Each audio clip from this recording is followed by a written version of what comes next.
Very warm good evening to all present in both physical and virtual mode. With the blessings of Lord Jagannath, we are fortunate to meet each other once again in the physical platform after a long time. Hope it will continue and our life will be normal as usual. Friends, today we have with us respected chief guest on the occasion CMA Gagan Swain, Director of Finance GRIDCO Limited. Special guest CMA Niranjan, Mishra sir, Council Member ICAI. Guest of honor CMA Nishant Kumar Singh, Chairman ICAI-EIRC. CMA BB sir, Treasurer ICAI-EIRC, in his absence here. CMA Pallab Bhattacharya, Chairman PD Committee ICAI-EIRC. Resource person CS Kumar sir, Additional Company Secretary NALCO.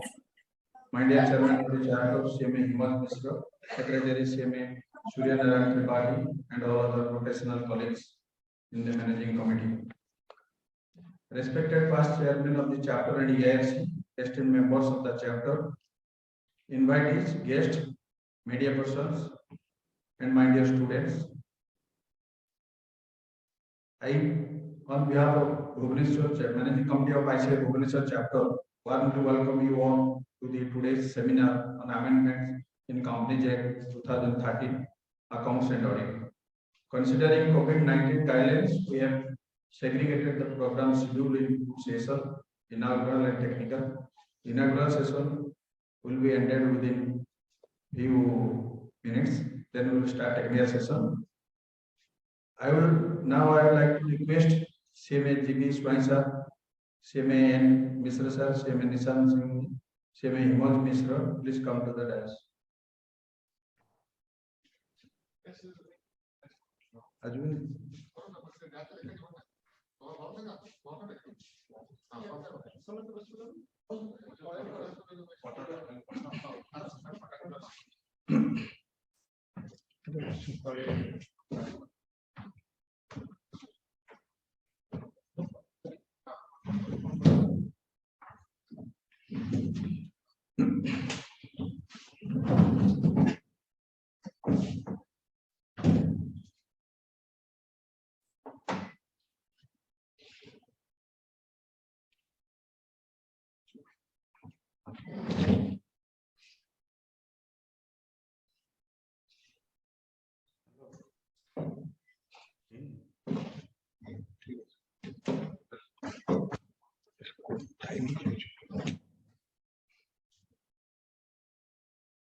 Now, I would like to request CMA Narayan, please welcome to CMA GB Swain sir by offering a lucky plant.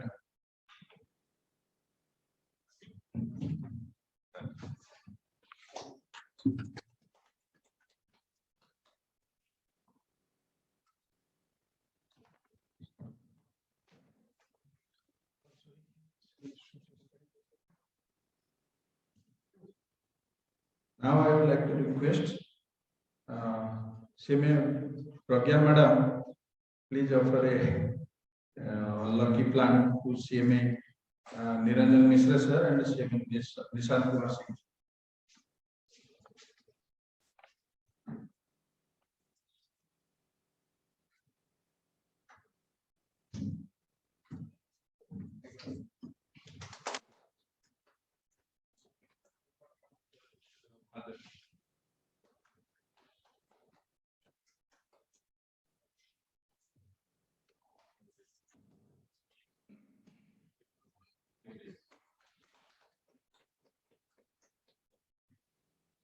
Thank you. Now I would like to request Chief Guest CMA GB Swain sir, please inaugurate the seminar by lighting the holy lamp. Other dignitaries on the desk and of the desk are requested to join.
Now I take privilege to give brief introduction of our guest, the inaugural session.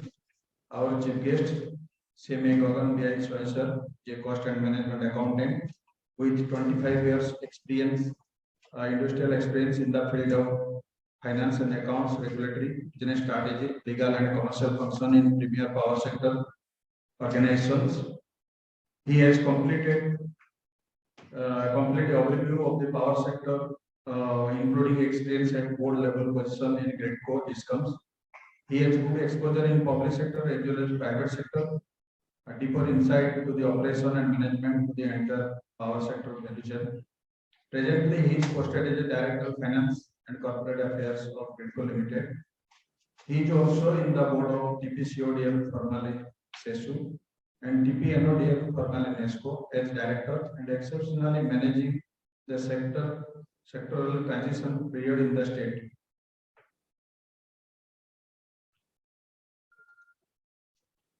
Prior to this, he worked as Head Regulatory Strategy and Government Affairs in UIPA, New Delhi, one of the leading power distribution company operating in national capital. He also handled the position of Head Finance Regulatory Affairs of R in the managed discoms, and also EA to Director of Finance GRIDCO earlier. He had contributed as OSD in the high level power Sovereign Committee constituted for review of and recommendation of the power Odisha power sector reforms. He was instrumental to transformation of BSS Delhi discoms during 2015 and 2022, which achieved all national and international benchmarks and awards.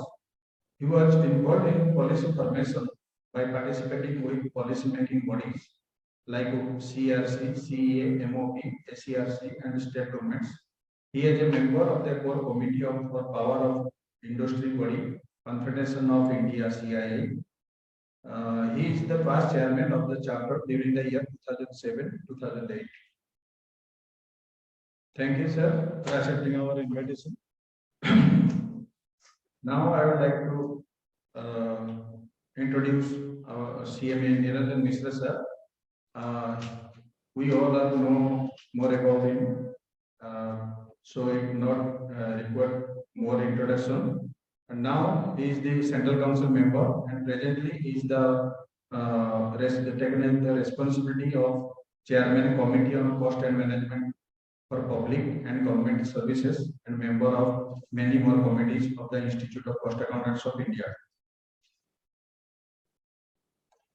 Now I welcome CMA Nishant Kumar Singh ji, the Chairman of ICAI-EIRC. and introduce him. CMA Nishant Kumar Singh is a fellow member of the Institute of Cost Accountants of India and associate member of the Institute of Company Secretary of India, qualified independent director, and he is a native place at Murjafar, Bihari. He cleared CMA course during the year 2009 with merit list of All India rank, and he is in the field of practice about 8 years. He elected to the Eastern Regional Council for the term 2019-2023, and he was the treasurer for the year 2019-2022, secretary for the year 2020 and 21, and taken responsibility as chairman for the year 2021 and 22. He has also led as chairman of many subcommittee of the ICAI-EIRC. As an academician and an orator for excellence, he has attended and contributed to numerous seminars. He has addressed seminars and programs so far covering various subjects of professional interest, also mentor youth and professional with wide network. Thank you, sir, for accepting our invitation, and welcome to Bhubaneswar Chapter.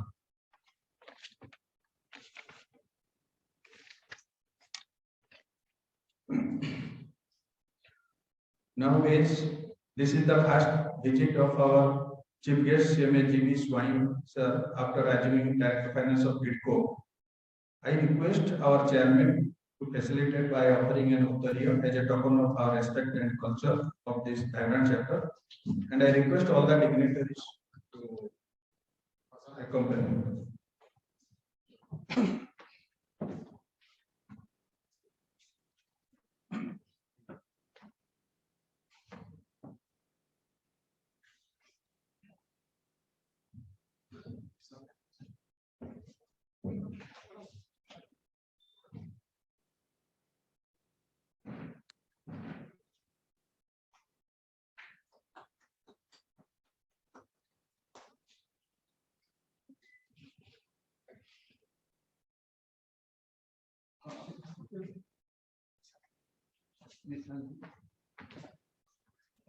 I also request to all the dignitaries to stay, please stay.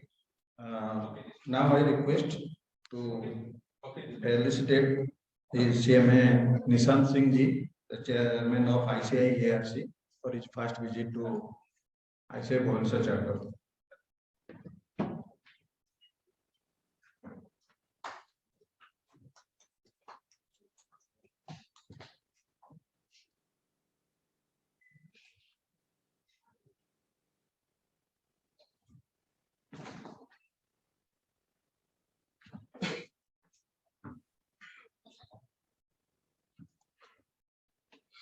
Thank you all. Now I request our chairman, CMA Mishra, to deliver welcome address.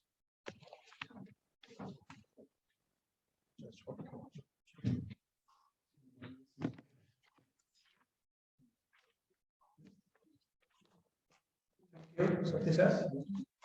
Very warm good evening to all on the dais. CMA Gagan, sir. CMA Niranjan Mishra, sir. CMA Nishant Kumar Singh ji. CMA Saktidhar Singh, sir. Of the dais, CS Bharat Kumar Sahu, sir. CMA Pallab Bhattacharya, sir. CMA Vibhuti Bhushan Nayak, sir, in his absence here. CMA Surjanaran Tripathi, sir. Professional colleagues in the management committee, past chairman of the chapter, ICAI-EIRC, all esteemed members of the chapter, participants join virtually, and representative of press and electronic media. I, on behalf of the management committee, take privilege to welcome you all to the today's seminar on amendment in Companies Act 2013, Accounts and Audit. We are so fortunate to get opportunity after a long time to assemble physically in this hall after around 2 years.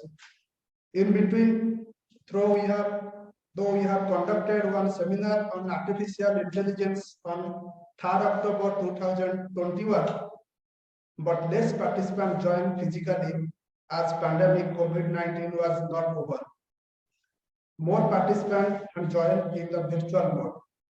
Today, we have also done the same arrangement, both mode physical as well as the Zoom platform. Thank you all for participation in both platforms.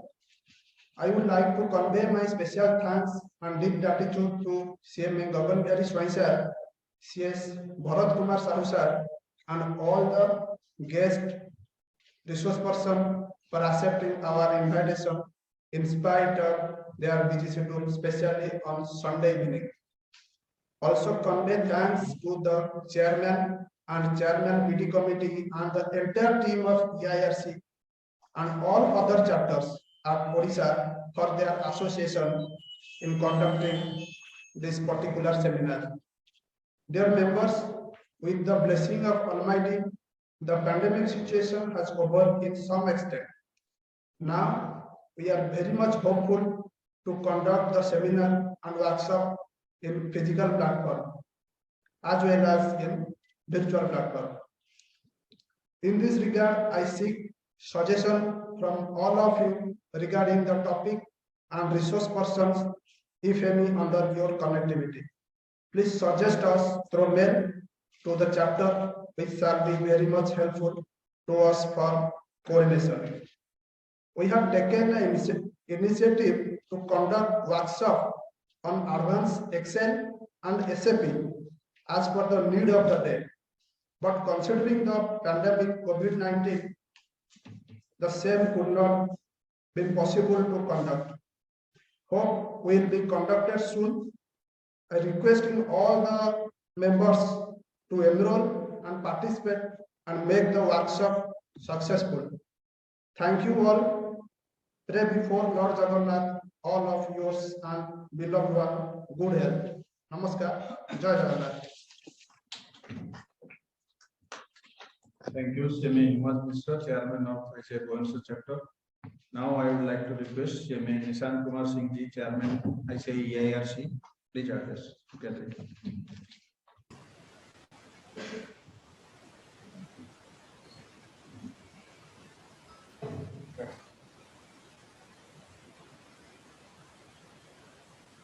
Good evening, Shubha Sandhya to all of you. To start with, Honorable Chief Guest of the seminar, CMA Gagan Bihari Swain sir, Director Finance and Corporate Affairs at GRIDCO Limited, who has extensive experience in the area of finance and regulatory reform. Special guest CMA Niranjan Mishra sir, Central Council Member and Chairman, Cost and Management for Public and Government Services Committee, Institute of Cost Accountant of India. Today, our learned speaker, C.H. Kumar Sahu sir, Additional Company Secretary, Nalco Limited. My council colleagues, CMA Pallab Bhattacharya sir, Chairman of PD Committee, Eastern India Regional Council, and host of the seminar, CMA Himoj Mishra sir, Chairman Bhubaneswar Chapter, CMA Shantanu Kumar Raut sir, Vice Chairman Bhubaneswar Chapter, CMA Surya Narayan Tripathi sir, Secretary Bhubaneswar Chapter, CMA Shakti Singh sir, Chairman PD Committee, Bhubaneswar Chapter. Respected CMA members, ladies and gentlemen, who have joined this seminar physically as well as virtually. It is indeed a great privilege for me to welcome you all and also to be present here. First of all, I want to thanks to Bhubaneswar Chapter Chairman for fixing this seminar in association with EIRC and other chapters of Odisha on my request in very short notice period. As we all know, the Union Budget leads the way for various amendments in Companies Act 2013 for age of doing business. I can say CMA are all-rounder rather than mere batsmen or bowlers. Apart from cost-related assignments, CMA doing work in taxation, law and other areas, CMA are also holding top management positions in organization. CMA are a vital part of a company financial well-being, and its sustenance is dependent on the CMA ability to ensure all the compliances set by the law, not just with regard to taxation, but also by saving on critical resources like time and money that could be otherwise spent on penal proceedings and litigation down the road. In a way, CMA are preemptive actors and first line of defense with respect to company, while lawyers usually come in after the fact when disputes and problems have already materialized. Most of the small and medium-sized enterprise and startups and even traders and small business definitely have an in-house CMA and consulting professionals, whether they have a legal department or not. The CMA is often the go-to person for everything legal till a company can hire in-house lawyers or put lawyers on retainership, which happens at a very mature stage only. CMA tend to take up the mantle of default advisors and consultants, and this phenomena creates some unique opportunity for CMA. Already we have started the seminar late due to heavy rain in Bhubaneswar. I want to thank again to the Bhubaneswar chapter. I want to convey some message before our members present through offline and online that I, along with our other council colleagues, came to Bhubaneswar for regional council meeting, and I want to share among us some decisions that we have taken, and we want your support. That is first related to, we have planned to conduct RCC, Regional Cost Conference of Eastern India Regional Council at Bhubaneswar. We have also planned to conduct CMA practitioner meet and members meet, cost summit in different states of EIRC. And time to time, we see that we are getting support from members of Bhubaneswar, members of Odisha. So this time also I am requesting that as we are going to conduct programs after COVID peak period, so in this time we need your suggestions also, and that will help to decide the modality. We are really going to enjoy the session of this C program as we have most experienced and learned speaker with us. I once again congratulate to the PD committee of EIRC and Bhubaneswar chapter of the institute for organizing seminar on nice topic which is highly demanded nowadays. Dhanyavad, Jai Hind, Jai Bharat, Jai Jagannath.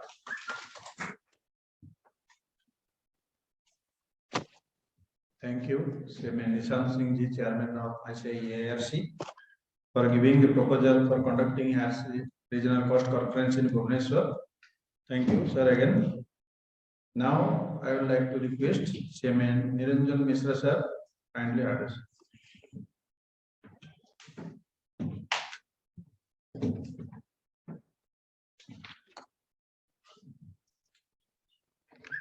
Good evening.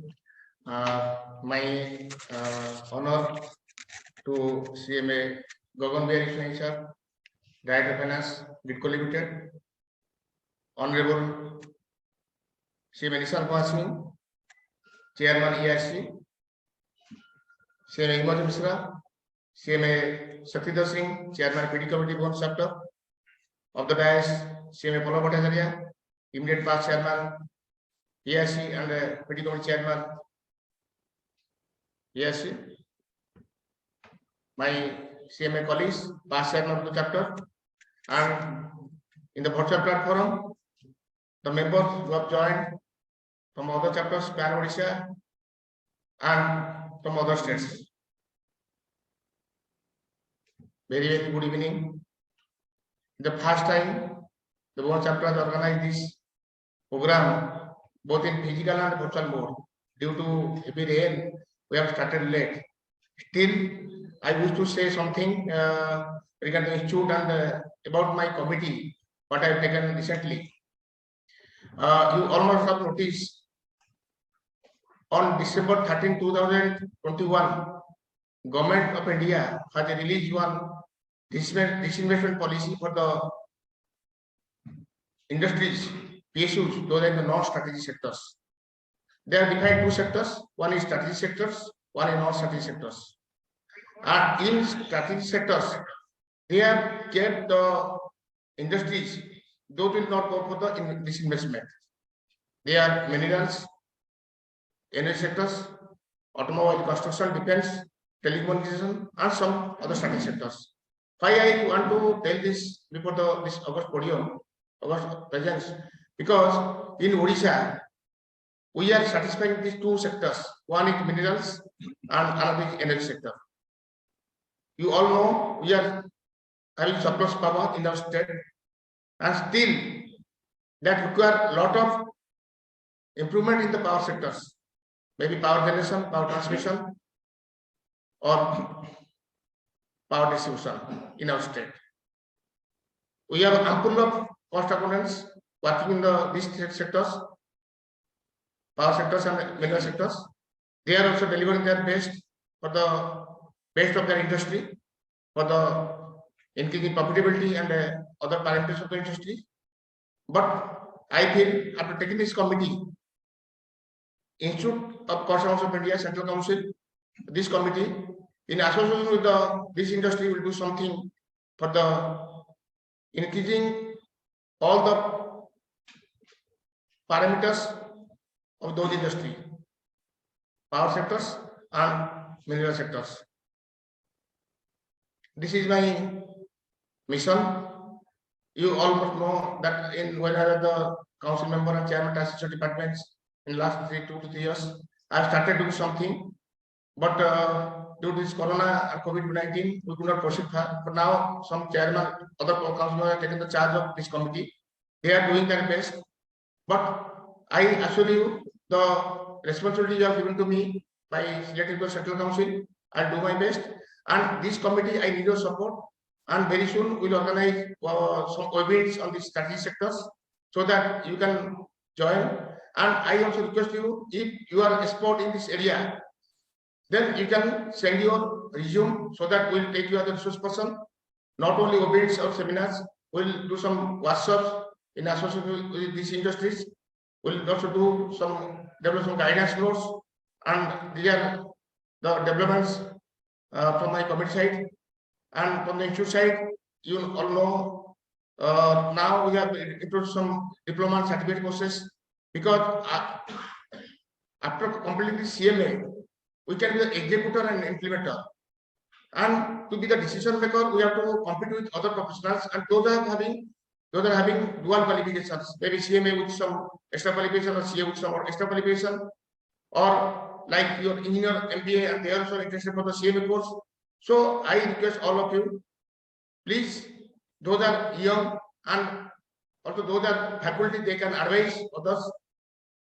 You take the opportunity. The courses are offered at a very low price, 8,000, 10,000, 20,000 like this.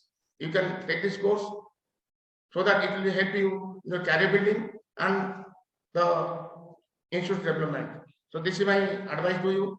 And again, I am thanking you. I am thanking our chairman EIRC, who is available here. In yesterday's regional council meeting, we have decided to conduct the RCC. I remember it was the first RCC by the EIRC in year 2015. After that, we are organizing RCC in Bhubaneswar. So those are from the industry available in the WhatsApp platform and digital platform here. I request everybody to extend the support so that in this temple city will organize and will make a grand success. And the state level cost summit is vital for us, because we are doing a lot of programs for the members, but we are not reaching to the industry. And most important after this COVID-19 is to bridge the gap between the stakeholders and the institute. That's most important. And this is the initiative the chairman is taking and Bhubaneswar Chapter taking. And very soon we'll organize some program, physical program and virtual program in other parts of the Odisha and eastern parts of the country, only to reach the stakeholders. And even the students or the members must have faced some problem in due to this examination pattern or the study materials, student issues, and the members are not getting some information. So I request all of you here to regional council member are here, Chairman Nishant Singh and Petty Committee Chairman Pallab. I am here, and chapter representatives are also here. And virtual platform, other chapters of Odisha are also here. So I request all of you, when you are facing any problem on this institute issue or any technical issue, please drop a mail to your chapter. Please drop a mail to the regional council or the central council, and we'll try to resolve your issues.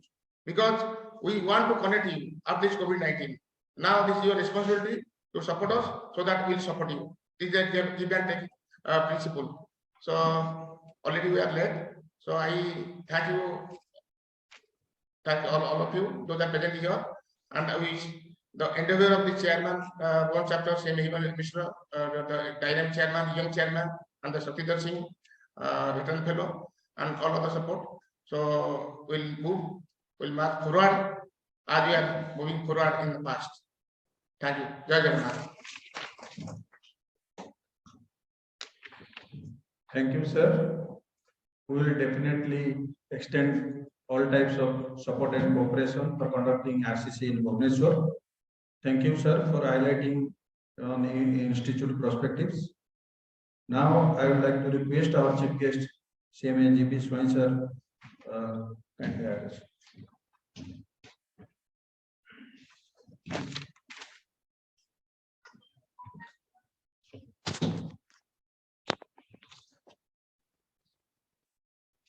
Very good evening, my dear friends.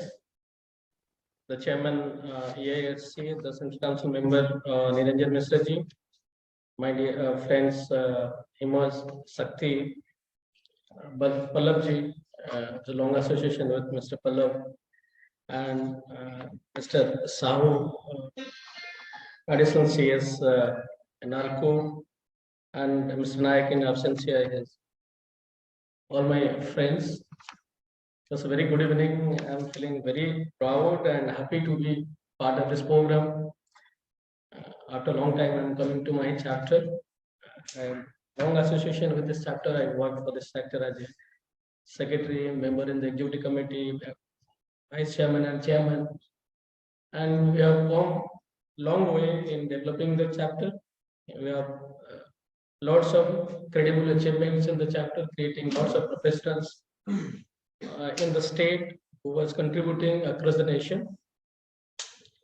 And as a chapter also, we have a lot of achievements in the past. I hope that this present management and the Timoji must be doing good job and will continue developing professional activities in this chapter. And in some time back, I also Shane and heard many issues about the chapter, which hurt me also. We need to be together is the strength. We all should be together for the profession and the team for the product of this profession. Moving ahead, I just want to, because in this forum we will having a lot of discussion on the academic and the resource persons are there, and from the institute side, from the Central Council and the chairman EIRC project, all will talk about the profession. And I just want to highlight on the what are the expectations from our profession, what the employers and the business environment wants from us, and how we need to prepare to compete in this environment. See, with the changing environment and the government policies, we are now going forward is self-compliance mode. Many of the inspector Raj and all the compliance which was required to be submitted earlier, now it is to be self-compliance mode. So when the business will operate on the self-compliance mode, then the contribution, the role of the professionals are very high. Because the organization are dependent on the professionals. It is self-compliance with the entity. The role of the professional is to see that all the entities, whether to government, to regulatory bodies, to public, whatever the required compliances are made, and that fine balancing between the stakeholders requirements and what is required to be done as ethically to be balanced by the professionals. While you are part of the, even in the government sector, maybe in the private sector also, I have seen in my last 25 years, huge expectations sometimes which are maybe in the first look on the subject would be appearing that it is not correct, or it appears that it is not ethical. But we need to look into the perspective of the democratic setup of the country and the business environment. And while you are looking at it is whether it is correct or wrong, we need to also examine all the environment. And there also it is a very important role of the professionals to guide the management to the even if we're in the government setup of the government, what is the way and what is correct also. So in that prospect, the role of professionals like us is very important. And in the state of Odisha, in across the country, in many sectors, but predominantly in the PSUs and CPSUs, it is all finance professionals are dominated by not dominated, and to put the word that largely taking the service of the cost accountants. So our profession has a larger role in that respect. So while we are competing with the other sister concerns and sister organizations, even to the All India Institutes also products, so our quality will need to make such a improved product from our institute, they can compete with others. And our profession in CMA, I always tell that it is a very economical product. At very least cost we can become a CMA, and we owe to this profession that because of that we are here. In any place, I feel proud also to say in some gathering, my friends or my colleagues, I don't know, he made Mr. Swain, his management from Institute of Management Accountants, and I feel proud on that occasion.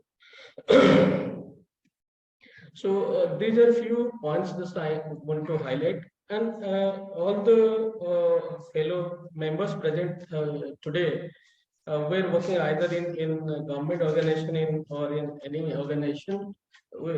Don't limit yourself with your area of work. Please update yourself in the whatever changes happening, and also be ready for a challenge. Just challenge the status quo. Not that I'm happy I'm here, there is a security to my job, and it is not we're affecting ourselves, we're affecting the profession also, because whenever we are representing any place, we are representing our profession also. So in that respect, we also owe to the profession to demonstrate that we are the cost and management accountant, and we have that credibility or that value addition, or we can create a impression there that this profession is so high, it can create a value for this. So this much I can tell you. All the best to all of you. Thank you.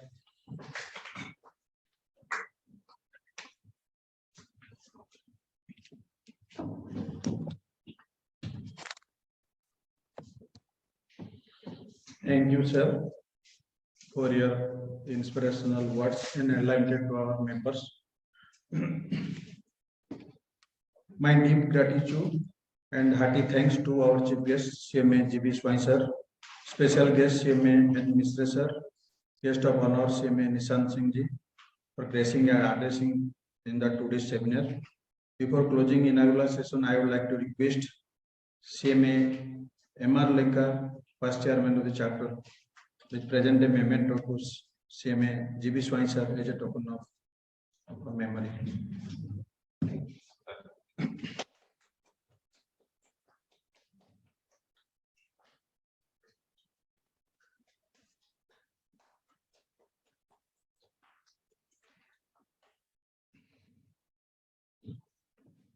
Now I would like to request CMA Radha Govinda Sahu sir, which present a memento to CMA Nishant Singh ji as a token of our sweet memory.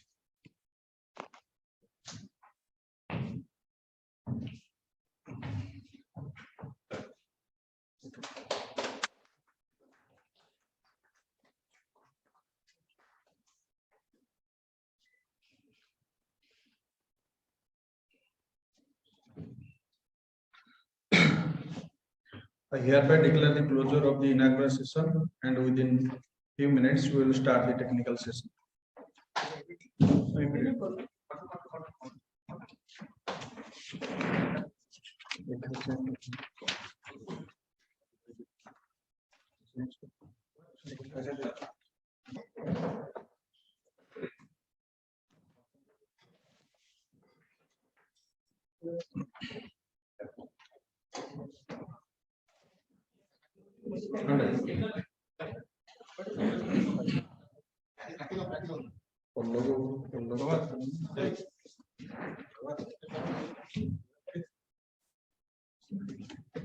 Welcome back to the technical session.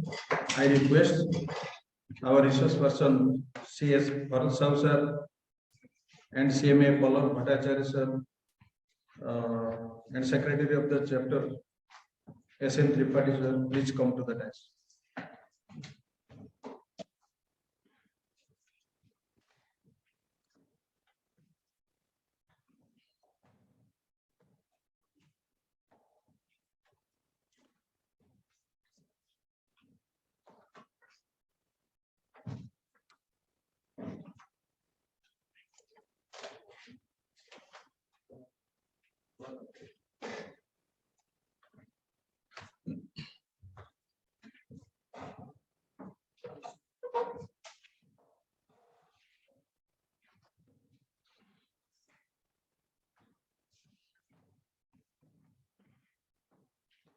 Now I request CMA Vishwal to welcome CS Bhattacharya sir by offering a lucky plant.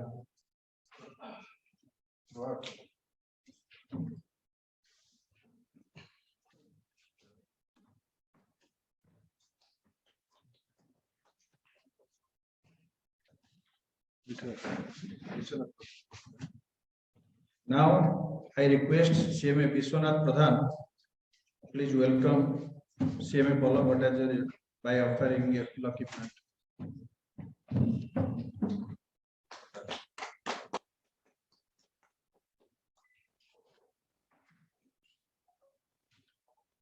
Now I would like to give brief introduction of our today's resource person and guest. Today's resource person CS Bharat Kumar Sir is an associate member of Institute of Company Secretary of India. He is also a law graduate from Utkal University. Sri Sir got almost 3 decades of work experience in corporate sector, handling many key issues, that is IPO, right issues, merger, external commercial borrowings, fleet and bonus share, etc. Presently, he is working as additional company secretary with National Aluminium Company Limited, Government of India Enterprise. Sri Sir served as a governing body member of the Bhubaneswar Chapter of ICAI. During his tenures, he had conducted more than 25 investor awareness programs in different places of Odisha. Sri Sir, presently a faculty of Bhubaneswar Chapter of ICAI and many more institutions. His specialization papers are capital market and security law and corporate restructuring. He is also a guest faculty in certification course provided by Odisha Capital Market and Enterprise Limited, formerly Bhubaneswar Stock Exchange, Kids School of Management, and associate person for Kids School of Law, ICAI-EIRC University, Bhubaneswar. Thank you, sir, for acceptance of our invitation.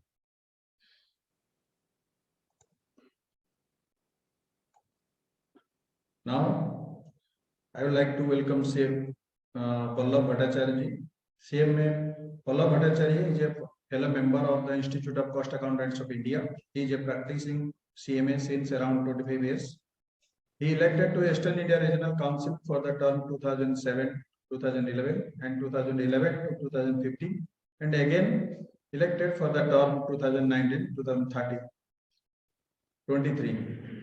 He served to the profession in various capacities during his 2 terms as Regional Council member ICAI-EIRC and lead chairman and member of different committees. For the year 2019-2020, he was the chairman of ICAI-EIRC, and at present he is the chairman, PD committee, and the member of many more committees.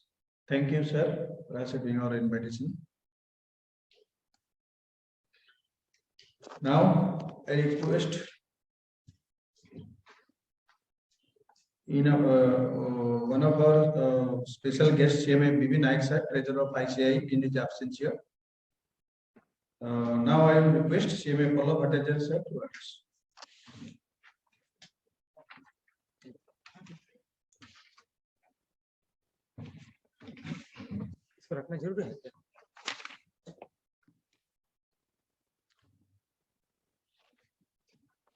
Respected chief guest,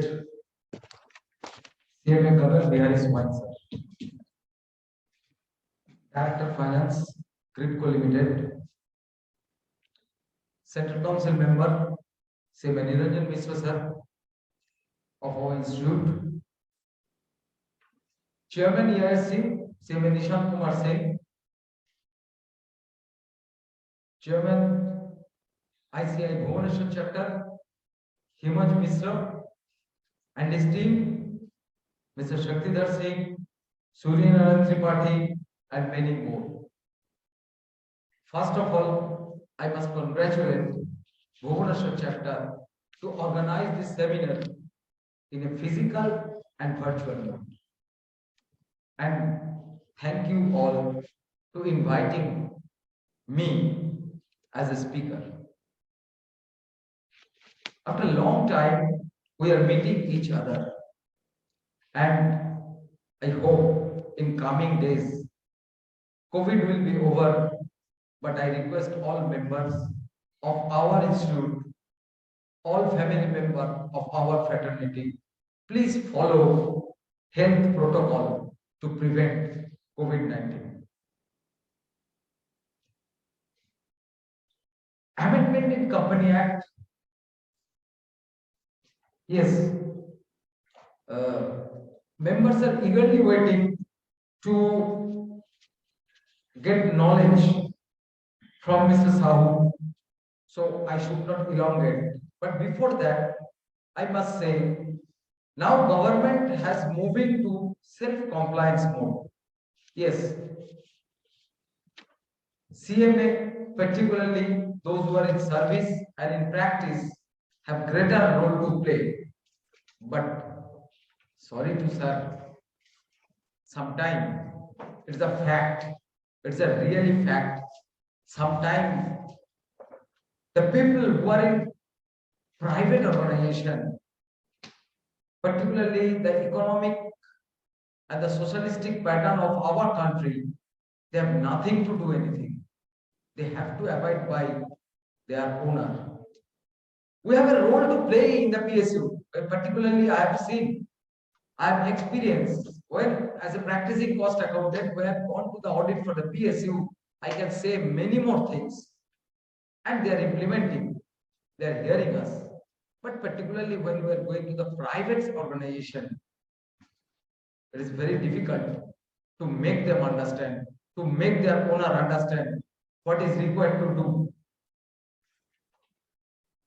Taking the clue from the speech of Niranjan Mishra sir, that government is going to disinvestment of different industries like mineral power sector. Like Odisha, West Bengal is also a rich of minerals. We have a very good stock of coal, particularly in Asansol, Raniganj belt, and recently in West Bengal, the largest patch of coal has been come out in Devcha Pachami in the district of Birbhum, Muhammad Bazar.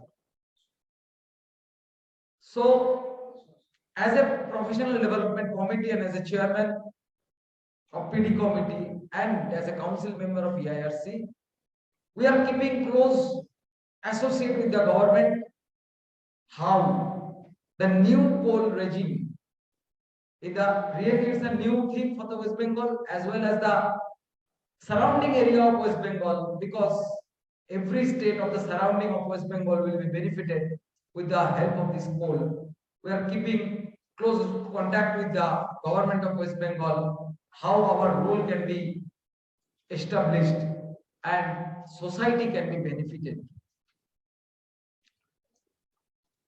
You already aware that EIRC Eastern India Regional Council has decided to hold the regional cost conference at Odisha, holding practicing practitioners meet at Kolkata, and also we are planning to hold a student conference. So all program the EIRC Council need your support, cooperation, because only few 9-10 people can't do many things. The real strength of the institute is the members, and the lifeblood is the chapters. Every institute, the lifeblood is the chapters, and the prana bhamra, life soul, is the members. So I request every member to join, participate, and cooperate. Lastly, actually, when I got invitation from the Bhubaneswar chapter, actually after the meeting I have to go to Puri, to the place of Lord Jagannath. But after the getting of the invitation, I have stayed, because Odisha, particularly Puri is my second home, and started my journey in the art from the land of Odisha. So thank you very much for inviting me.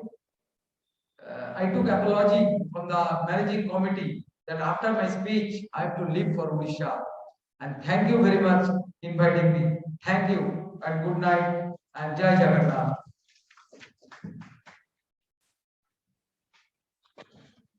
Thank you, sir. Due to his pre-occupation, Sri CMA Pallab will leave. I would like to request CMA Lingaraj Sadangi, please present a memento to CMA Pallab as a token of love and affection.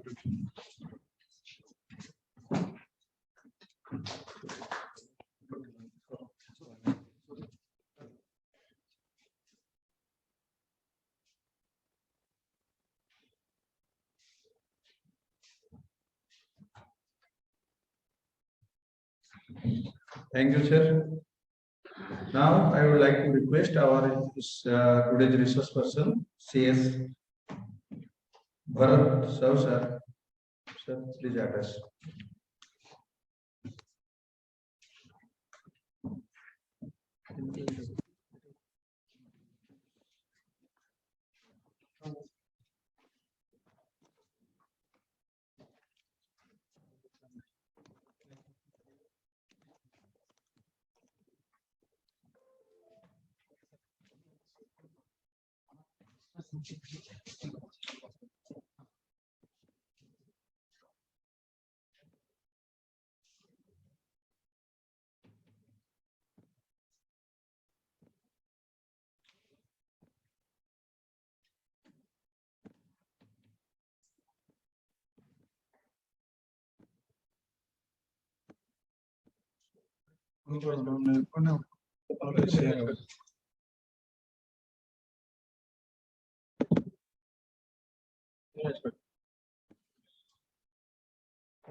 Namaskar.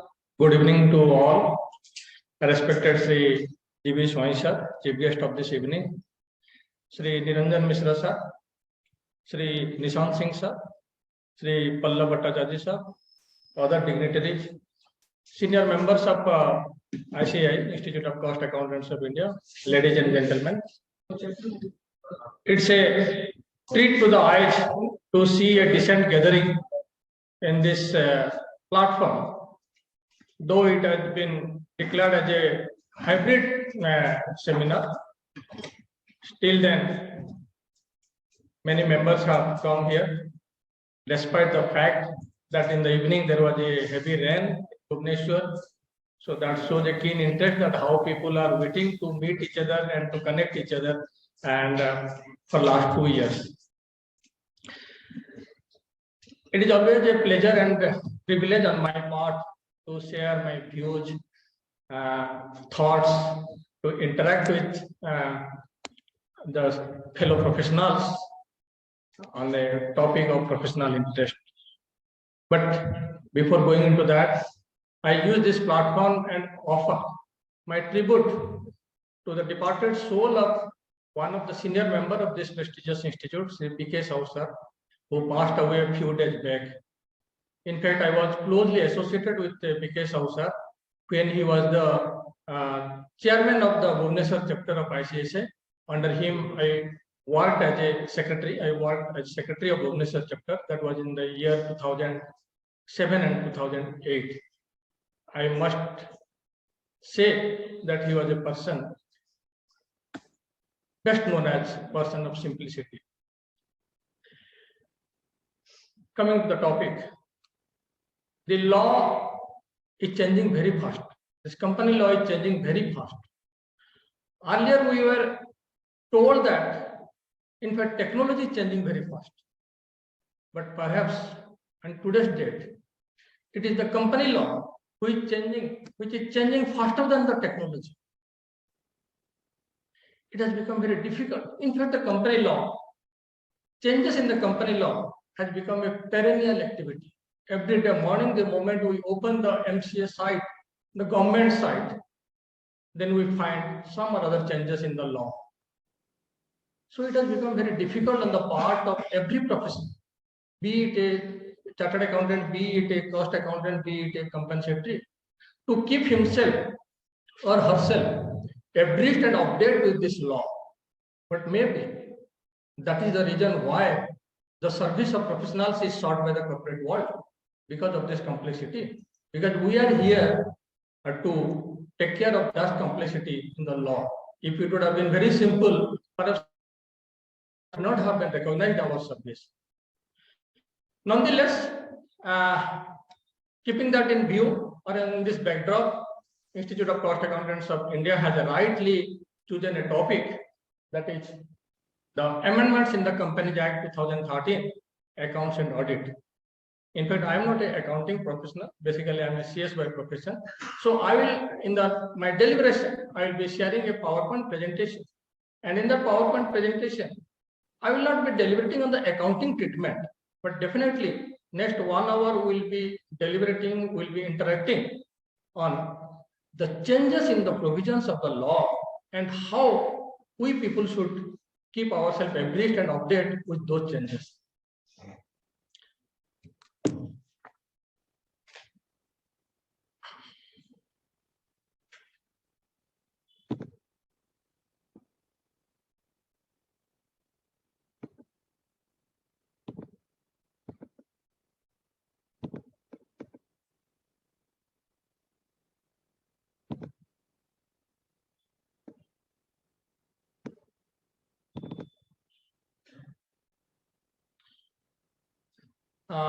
I hope it is visible to all participants. So, yes, okay, fine. Thank you, sir. So the recent amendments, because as in my opening part, I said that it is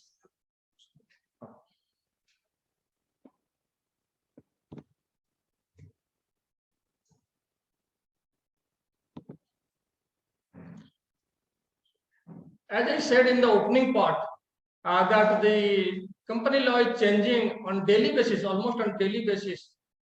So I have picked up only the few recent changes, few recent amendments in the Act.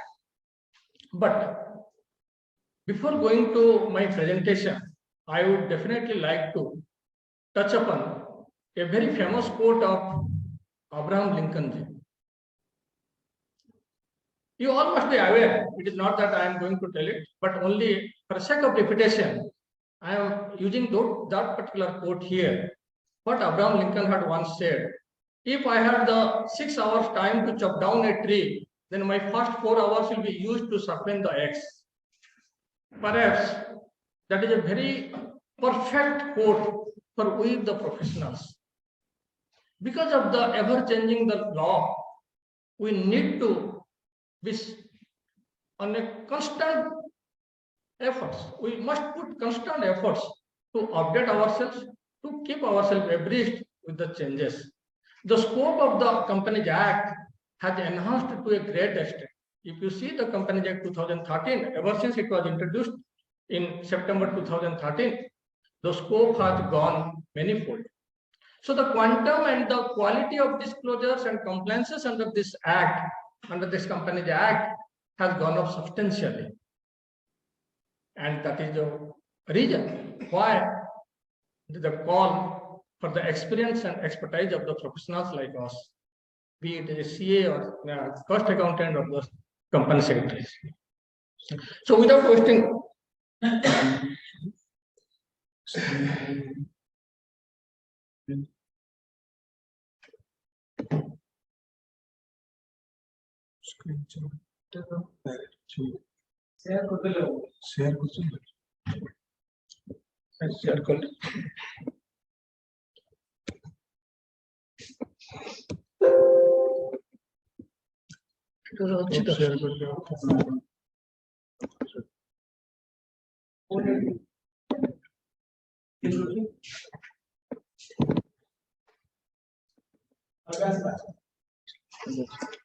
no, but move second. Mouse ଅଛି ସତ୍ୟ mouse ପାଇରେ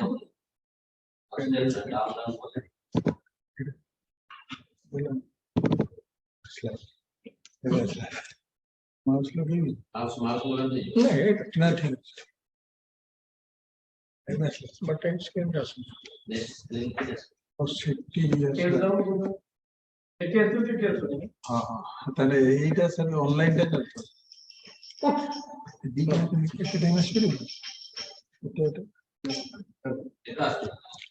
ना second page पर सुन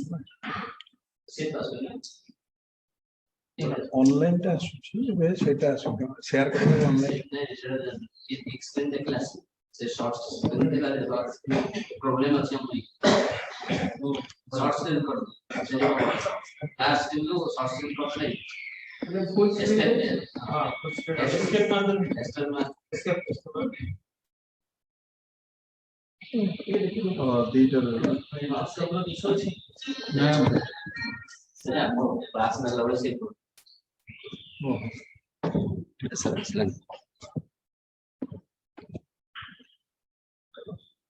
ଏବେ ଦେଖିଲେ ଆସିଲା କଣ एटा first page আছে second page আছে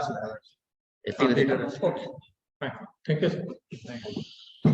So coming straight without wasting the time, and sorry for the interruption, but let's come to the topic. Coming to, in fact, let me first give the background of this accounts and audit covered under the Companies Act 2013. It is Chapter 9 that covers the accounts of a company, and Chapter 10 of the Companies Act that covers the audit and auditors of the company. So let's start with this Chapter 9 that covers the section from 128 to 137.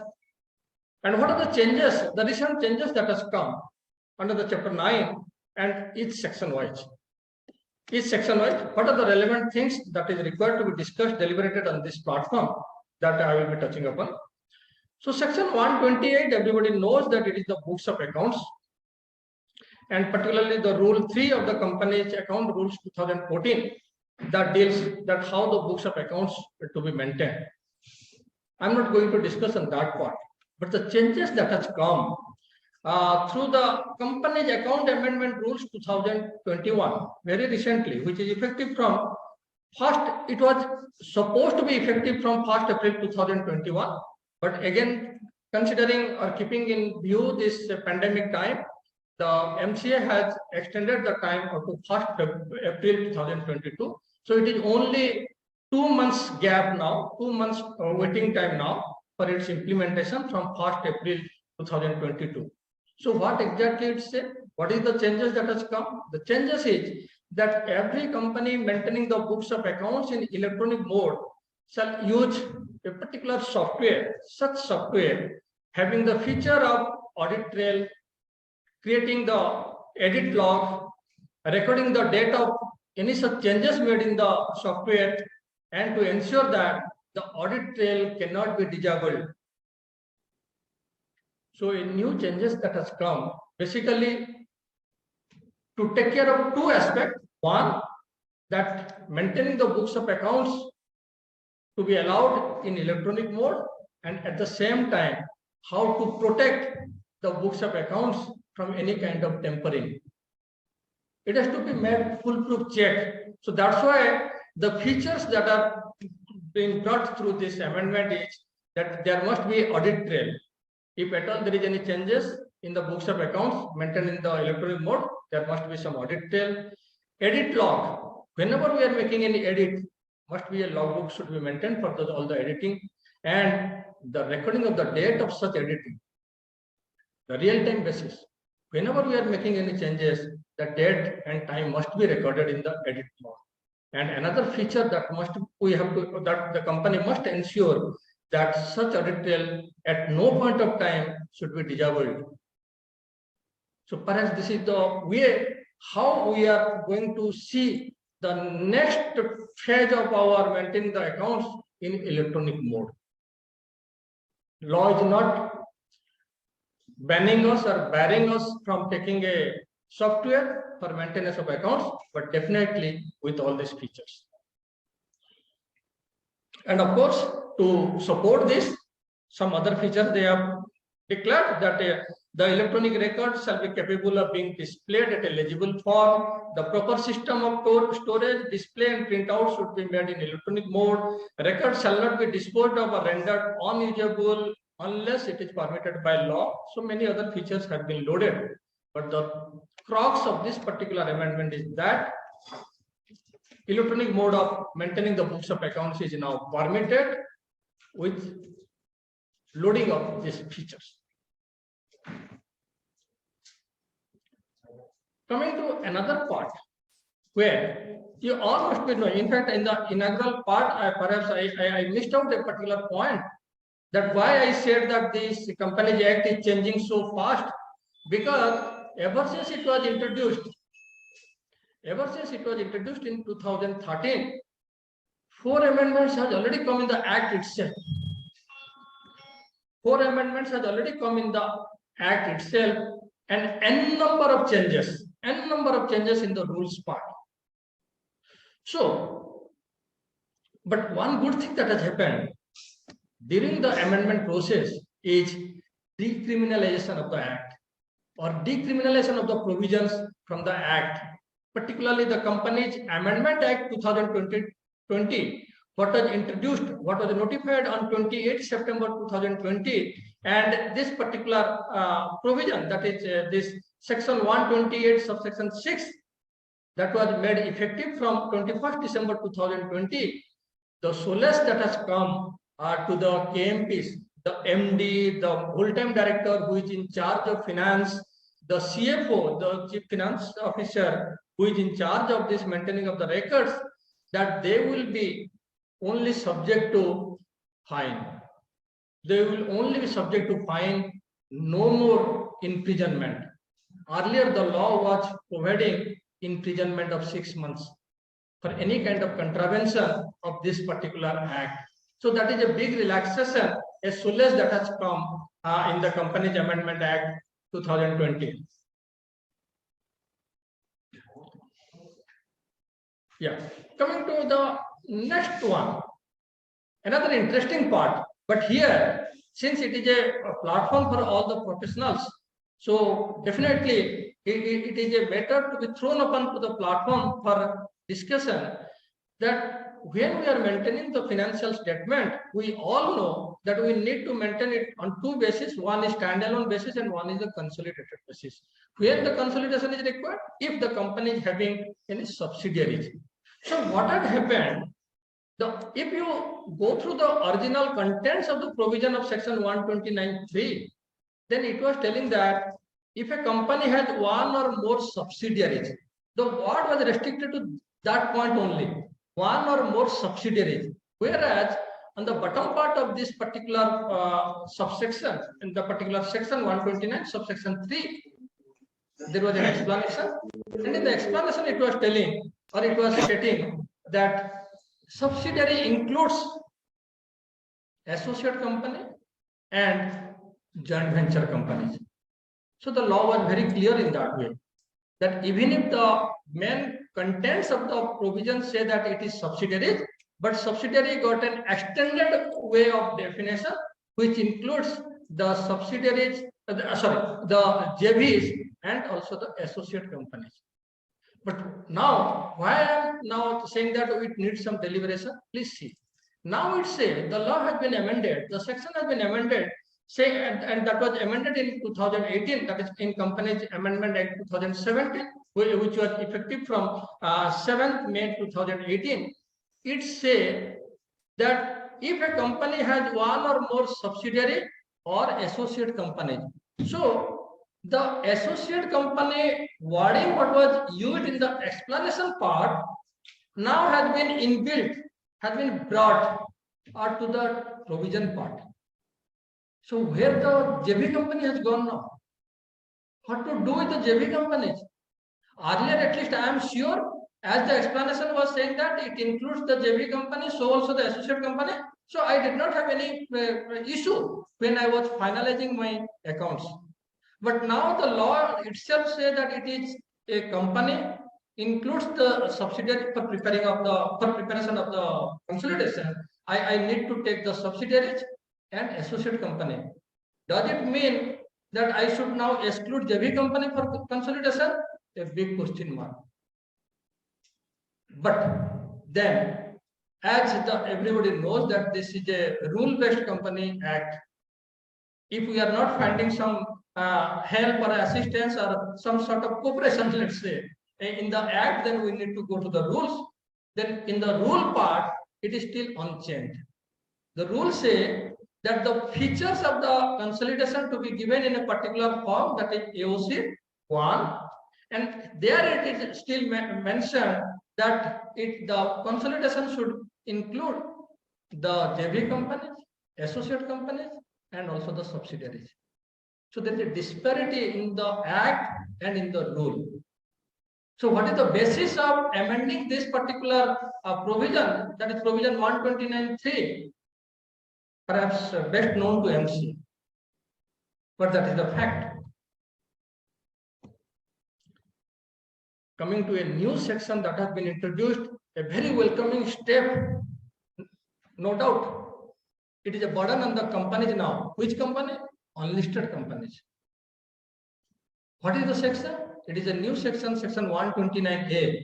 What is the provision? The provision is the periodical financial statement or periodical financial results. We all know if a company is a listed company, then as per the SEBI regulations, that is SEBI LOTR regulations, they need to publish their results on quarterly basis. Everybody knows there is a specified format, there is a timeline for that one, and how it is to be done, how the accounts is subject to the audit or limited review, everybody knows. But when it comes to a unlisted company, then a new section has been now introduced, inserted, that is as a section 129A. And what it said, and when it was done, yes, it was done very recently in the Companies Amendment Act 2020, that was notified on 28 September 2020, and it has become effective from 22nd January 2021. But fact remains, it has not yet been implemented. Although it has become effective, it has not yet been implemented. But what is the crux, what is the essence of this new section? It says that any unlimited company, a class of unlisted company. It means not that all unlisted companies are covered under this particular section or under the provisions of this particular section. It is only some class of. Who are the class of unlisted companies? Government will notify. We need to wait for that one. But once that notification is made, once we ascertain that who are the unlisted companies now covered under section 129, so what will be the next course of activity for them? That they have to prepare their financial results on a periodical basis.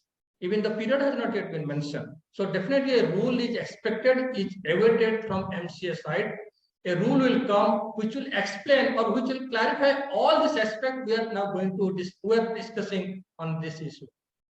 So who are the unlisted companies covered under section 129?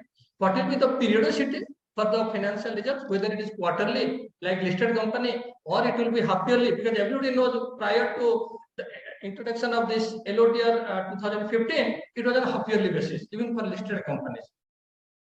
So whether unlisted company not to put a lot of burden on them, it may be half yearly basis, we don't know. What will be the government move on that one? But fact remains, it will be a periodical declaration of the financial results. And whether it will be subject to audit or limited review, that will also be clarified. And like the moment the quarterly results are published by the MCA, by the companies, and it is being reported to the stock exchanges where the companies shares or securities are listed, here also the companies need to file the financial results, the periodical results with MCA within 30 days from ending of that particular period. But only thing, it is not yet been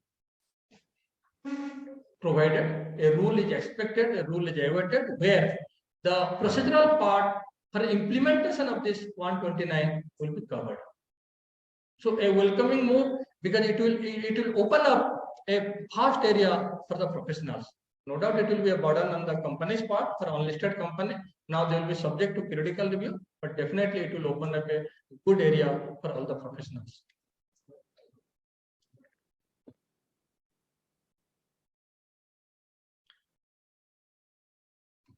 Section 130. The essence of section 130 is reopening of accounts on any court's directive or any tribunal's order. Tribunal means our NCLT.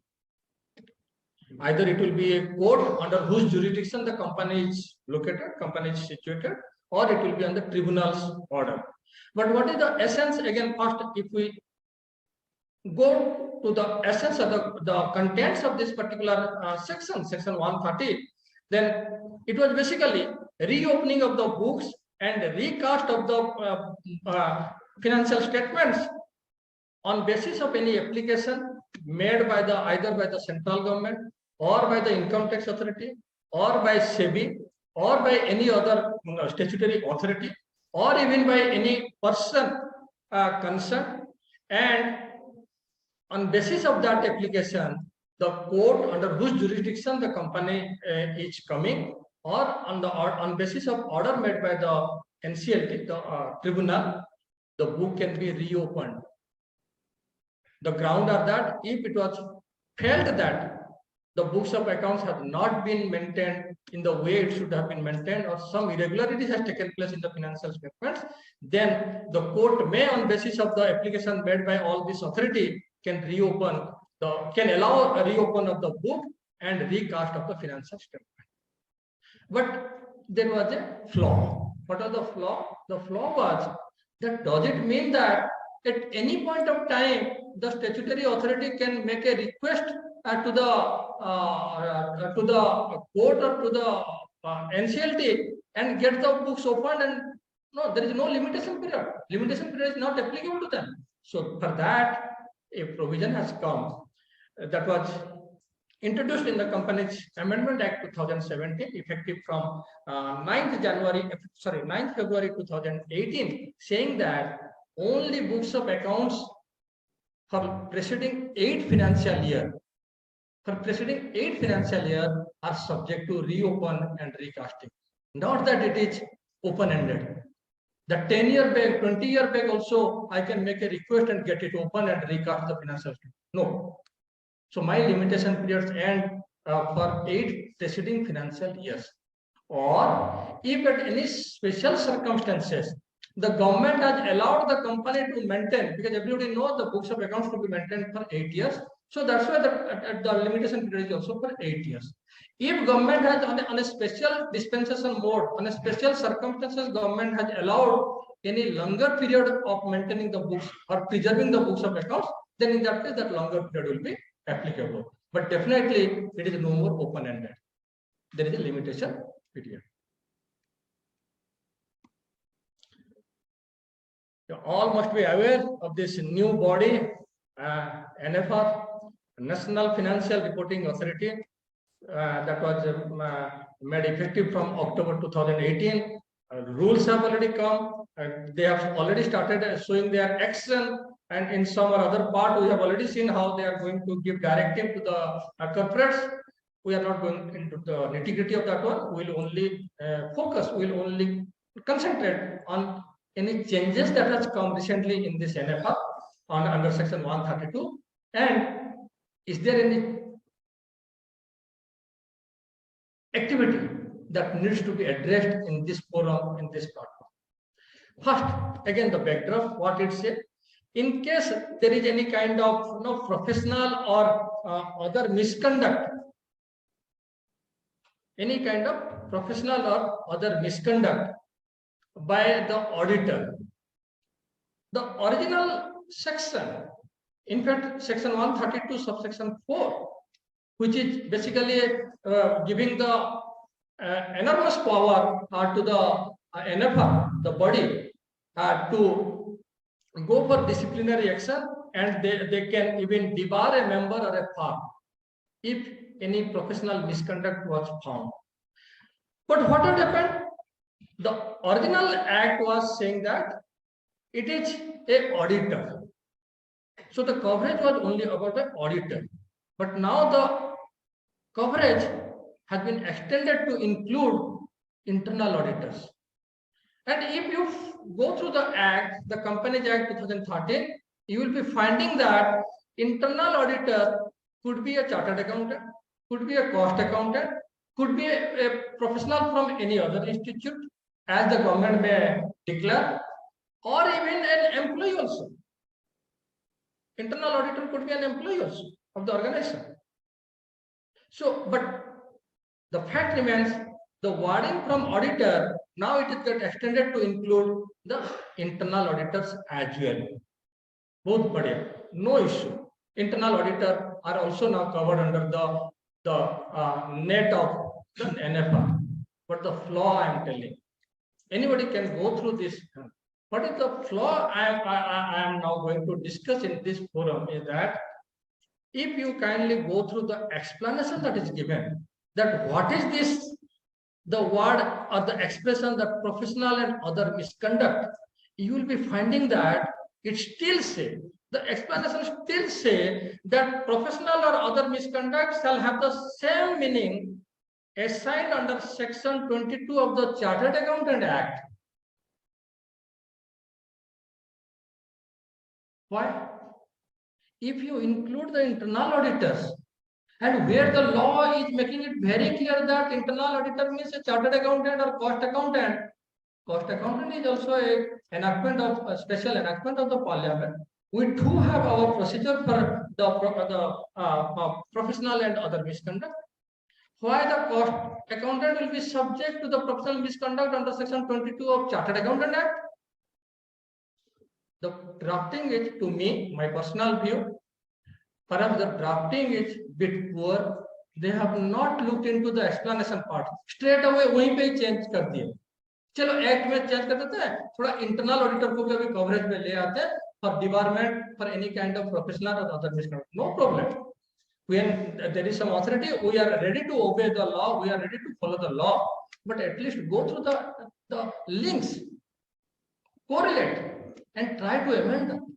So here is one area where I hope that the Ministry of Corporate Affairs will look into that part, and this will be addressed.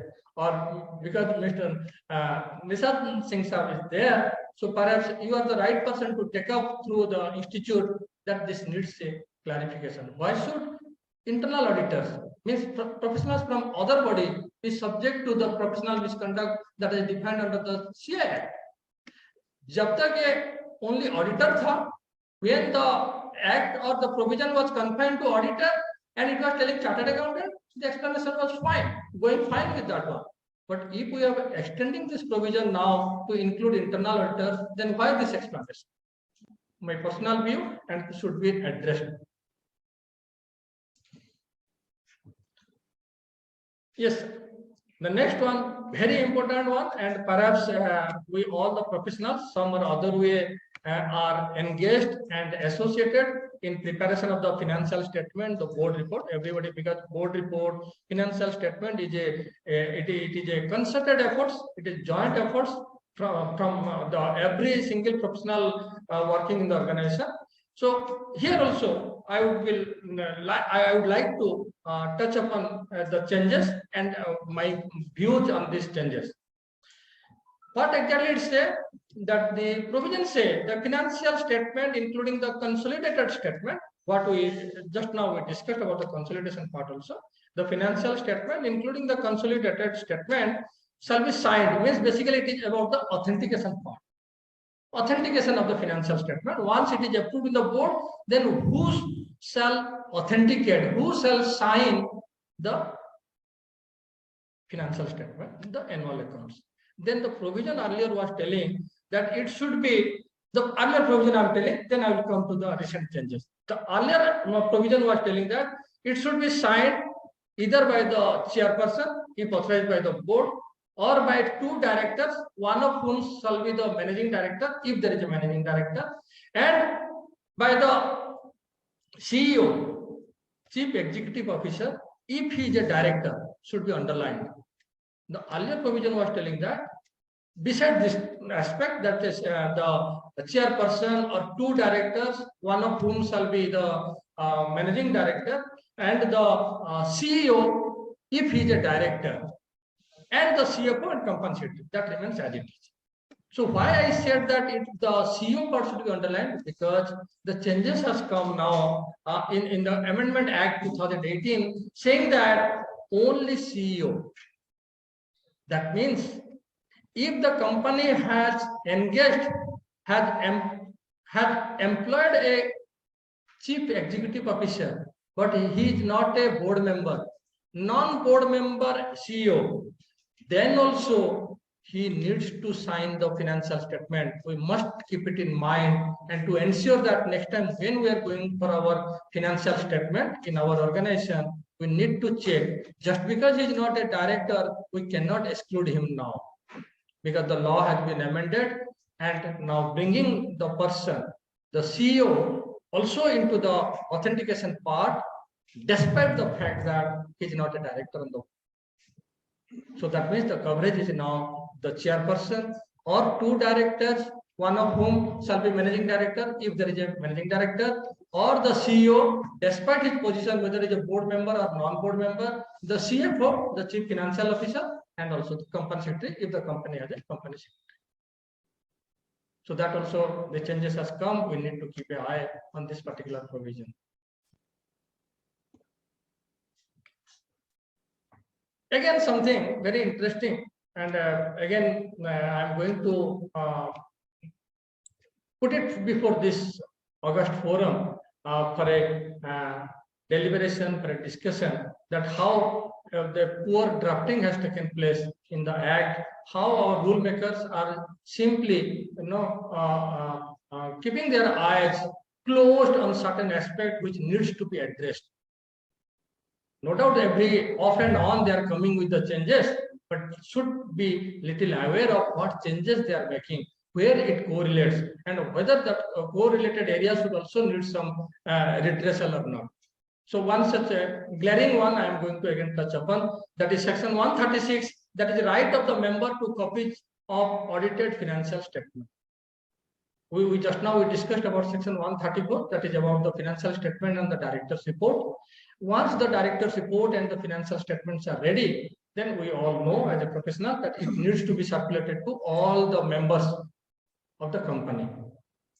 And the timeline is also there, that it must be circulated, must be dispatched, must be sent to all the shareholders, to the members of the company, at least 21 days, 21 clear days prior to date of the annual general meeting, because again, it is the annual general meeting where the financial statement board report needs to be adopted.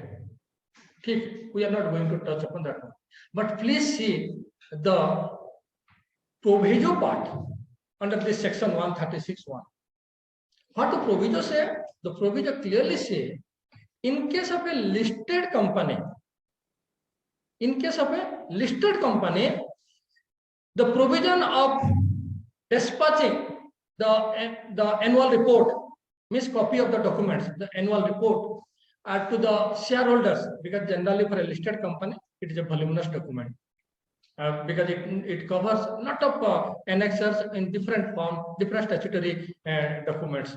So there is a dispensation route for listed company. What is the dispensation? The dispensation that if it is a listed company,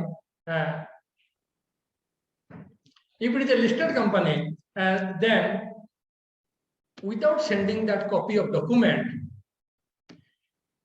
a statement containing salient features of that particular document, means a brief document, a concise document, can also be sent to the shareholders, and only on basis of request made by the shareholders, full text or full copy of the document can be sent to him. Otherwise, it can be the law still permits, or it will be in the good side of the law if we are sending a concise form of the financial books, or the abridged form of the books. But abridged form cannot be on my own format. There is a specified format.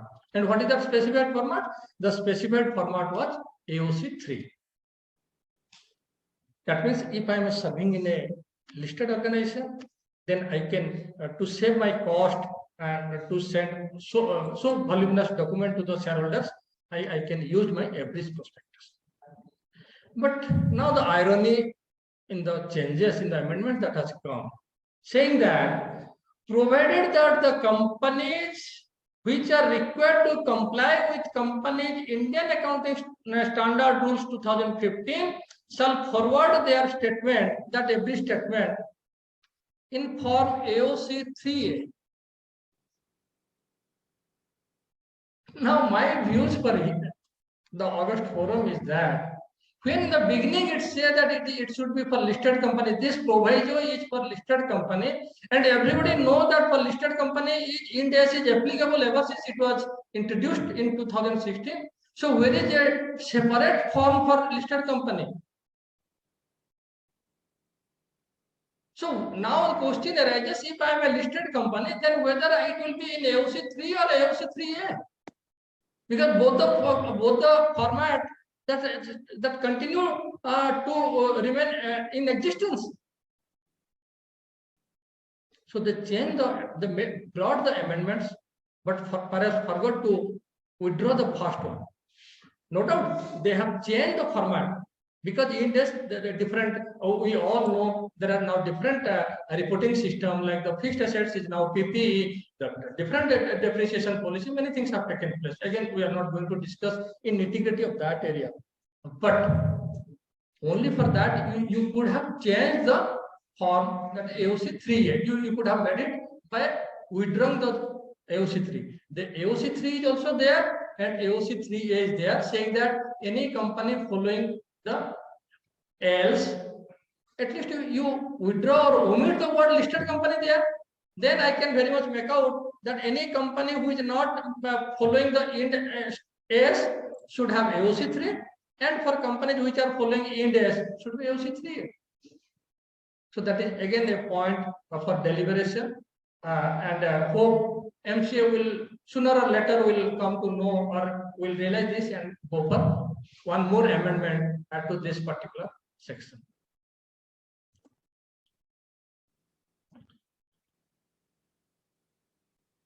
Section 137. It is just a process, like we started from 128, the books of accounts. Now we have reached to a section that is about the, once it is adopted in the annual general meeting, then it is about the copy of financial statement to be filed with registrar. Everybody knows that there is a specified format, that AOC 4, AOC 4, all these things have been given. Okay. But what I am touching upon here is that again here a big solace, a big relief to the KMP officers who are in charge of this one, that it has been decriminalized. Earlier penal provision, I mean imprisonment provision was there under section 137, that has now been withdrawn, that has now been removed, that has now been omitted.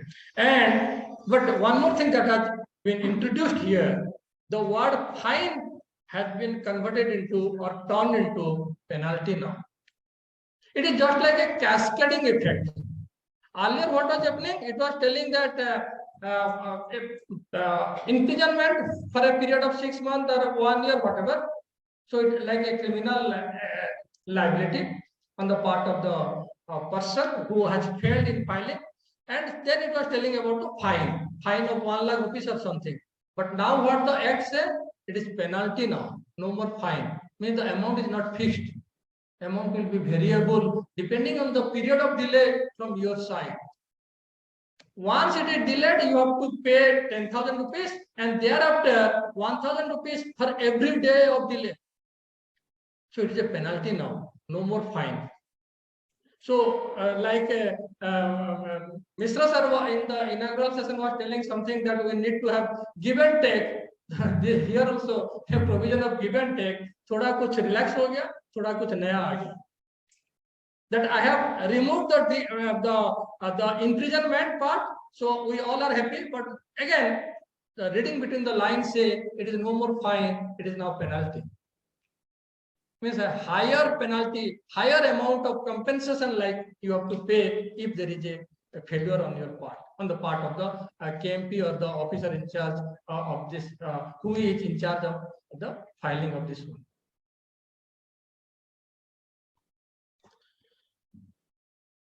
But at the same time, earlier it was not addressed, and now it has been addressed in the Companies Amendment, Companies Accounts Amendment Rules 2020 that was notified in 30th January 2020, and the new provisions say, that is basically the Rule 12 of Companies Account Rules say, if a NBFC, non-banking finance company, who is required to comply with Ind AS, then they need to file the financial statement in a different form, that is AOC 4 NBFC Ind AS.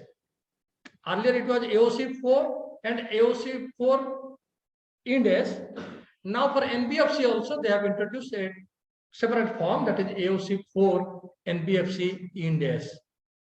So basically, if we are serving for any NBFC, then we need to check we need to check that now for that NBFC, the new form is AOC 4 NBFC. Means the financial statement needs to be filed with MCA in this new form. But very recently, on this 14th Feb, means just 1 week back, again a relief has come that keeping in view this pandemic time, difficulty in the company to finalize their accounts, conducting their annual general meeting, and finalizing the forms to be filed, the MCA has now extended the filing date for AOC 4, whether it is AOC 4 or AOC 4 CFS consolidated financial statement or AOC 4 XBRL or AOC 4 non-XBRL, the date has been extended to 15 March. Of course, they have also extended the date of annual return also to 31st March, that I have not quoted here, but we are basically we are interested for this financial statement to be filed. So that's why we are now some cushion time to prepare the documents and file without any additional fee. That is the timeline that has been given or extended up to 15 March 2022.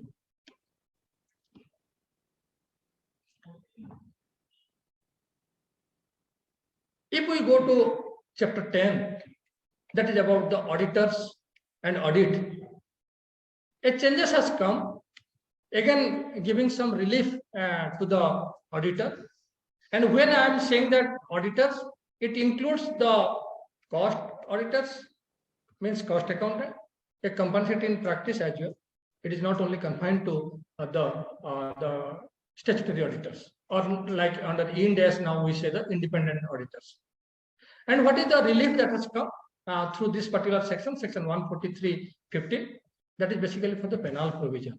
Earlier it was telling that if an auditor is not complying with the provision under section 12 regarding reporting of fraud, we all must be aware that this subsection 12 of section 143 basically talks about a reporting of fraud to the central government.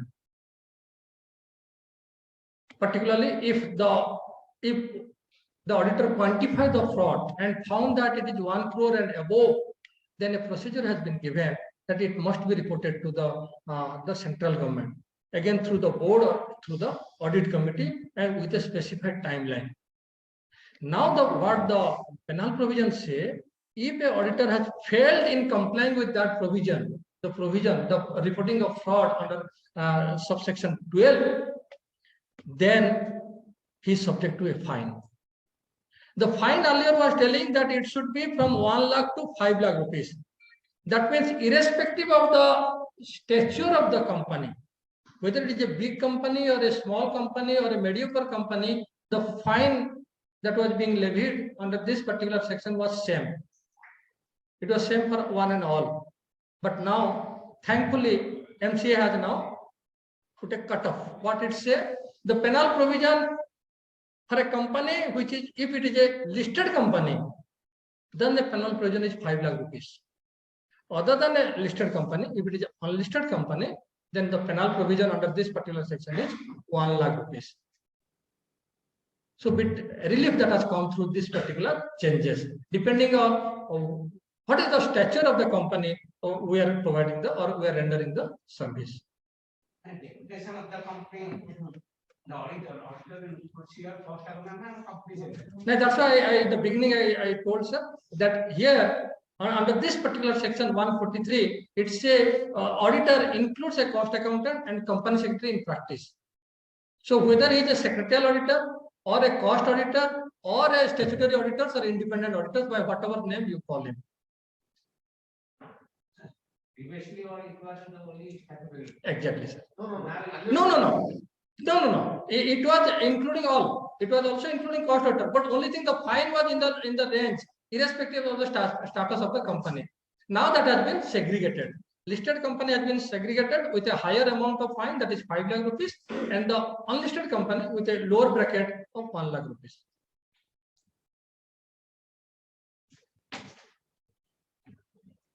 So section 135, very popular, let's say in that way, that it is a very popular section now under the Companies Act, that is CSR, handling or dealing with CSR obligation for the company.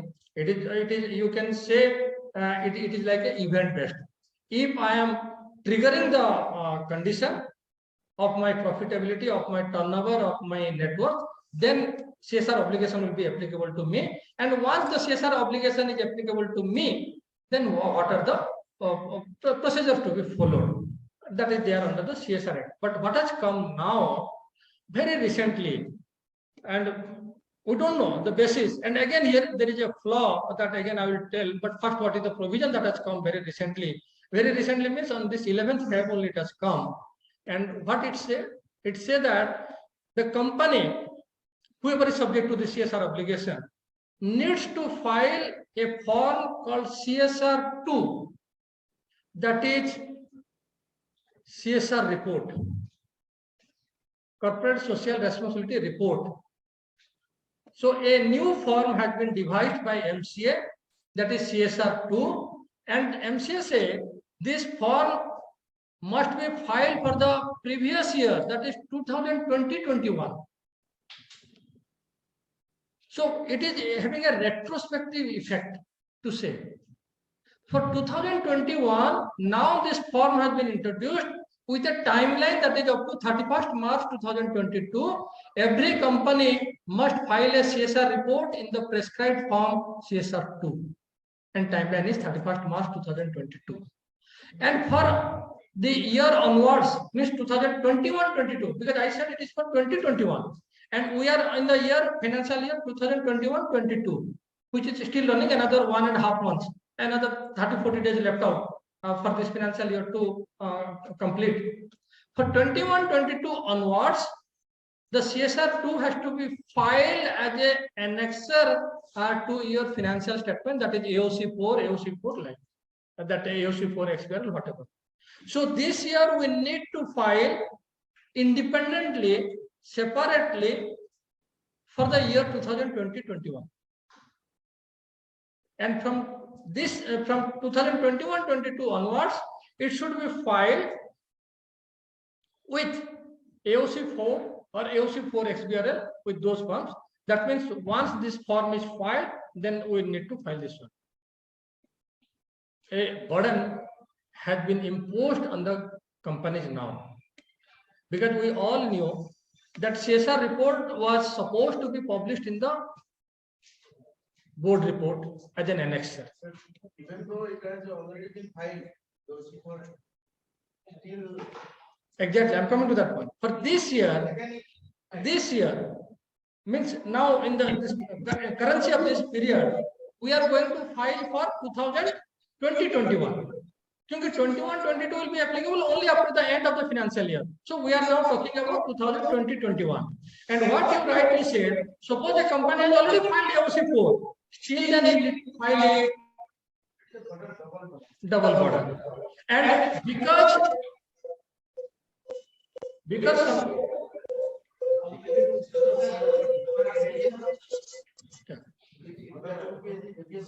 yeah, I'm coming to that point. Now, no, legal action has not yet been for deviation that they have not said, because the CSR2 itself is not yet made applicable. Means it is an online form to be filed and it is not yet given. Only format has been given. So when the form will be notified for filing, so it will come. Means the penal provision will come. But one irony is there. Let's see the provisional part. Go through whatever the text that has been given, though the online form has not yet come. Let's go to the spirit of the law and go through the form. Chalo kuch to hai, file to karna padega. So let's go through the entirety of this form. Whatever column, whatever the issues that are there, we need to fill up. But at the end of this one, very surprisingly what it says, that the CSR2 needs to be signed by a director authorized by the board. Now, see the point. Generally, a form, e-form under the MCA is filed by chartered accountant, cost accountant of the company in practice, or by the company in employment, because there is a blanket authorization from the board for filing of any e-form. But here, if you see the form, please go to the bottom part of this form. You won't find a place of any such professional of a chartered accountant, cost accountant, or company secretary. It has given a provision for DSC, for the digital signature, for the director, and the provision said to be authorized by the board. Does it mean that now I will go back to my board to simply take a authorization in the name of a particular director simply to file a form? Ridiculous. No doubt you have introduced a form, it is a burden on the company, still then we accept. But why these funny things? Why suddenly? And again, let me make a little bit elaborate here. What exactly section 135 say for the CSR report? It says the CSR report has to be prepared and should be signed by the chairman of the company and chairman of the CSR committee. So the CSR report as such is signed by two senior designated persons of the organization. Then for filing of this e-form, why this condition? Why a director will sign? So again, a question being thrown up into this August forum to deliberate, but that has come now. On CSR, now there is a gap on the company to spend as per the empowerment of the MCA. Must be noticing. Now the MCA has released one notification. Those are interested to spend money in the CSR. Now they have to be registered with the MCA. So now NGOs are put their. Either it will be a Section 8 company, you have to form a Section 8 company, or you have to hand over to a trust created in that purpose, and some guideline has been given.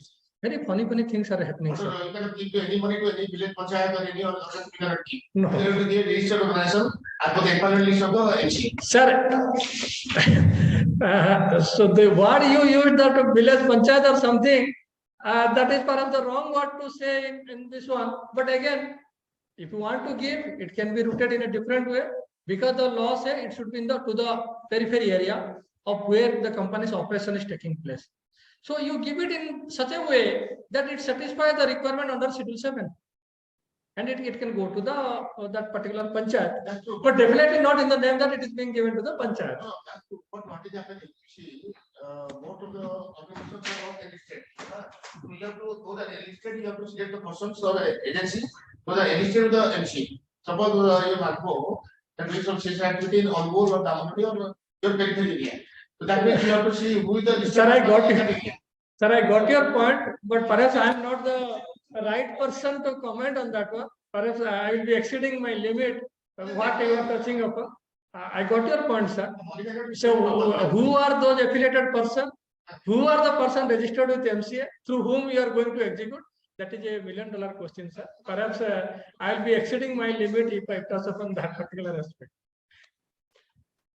So that's all, sir, from my side.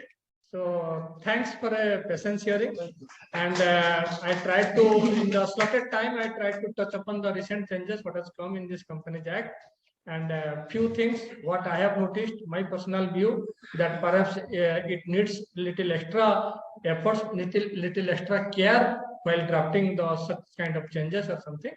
But as a professional, we should always be on the right side of the law. We should take it in the right spirit, in the right stride.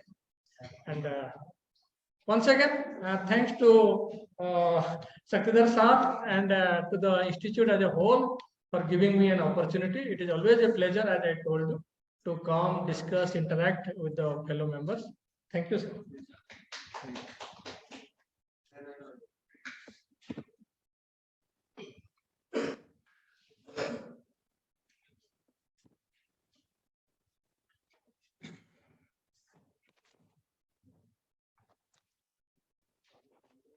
Thank you, sir, for a nice interactive session.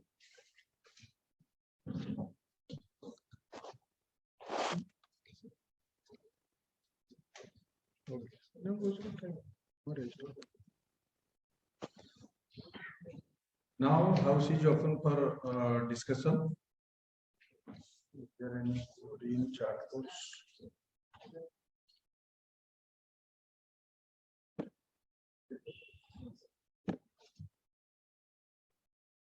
I have a question, sir.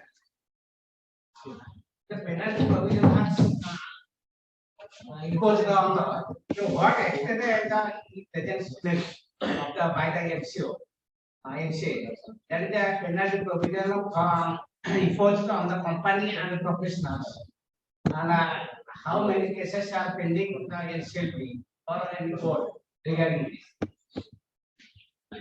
Sir, in NCLT, the cases are really mounting. Because of this last 2 years, the objective and the target what NCLT had decided or had fixed, that has not been achieved. That has not been achieved. Still, then they are trying, or they are putting their best efforts to dispense with, to close issues through virtual mode. But definitely, the target is far. So far, this penal provision is concerned. Government is trying, like Mr. Sir was just now telling, he was hinting some other area.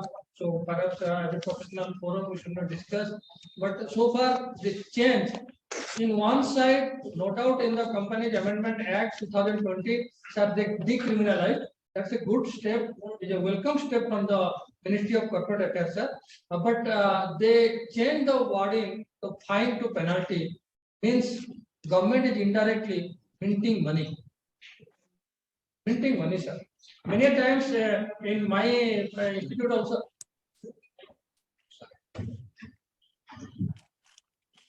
Online it is like.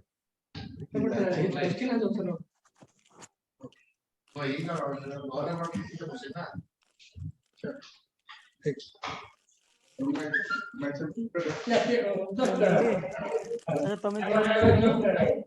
So, sir, you are right, sir, through this imposition of penalty now, in place of fine.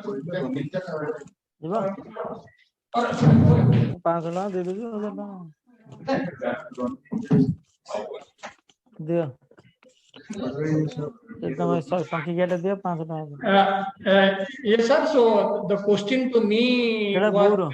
टंकिया दोनों से तमे कौन से खुचरा account रखछ एते कोन से कोटा रो असला product price बोधे वर्ष 2 वर्ष ना कोन मसे 500 टका दो कोनी कर ए छुआ जो आसे इटी बाहर कोन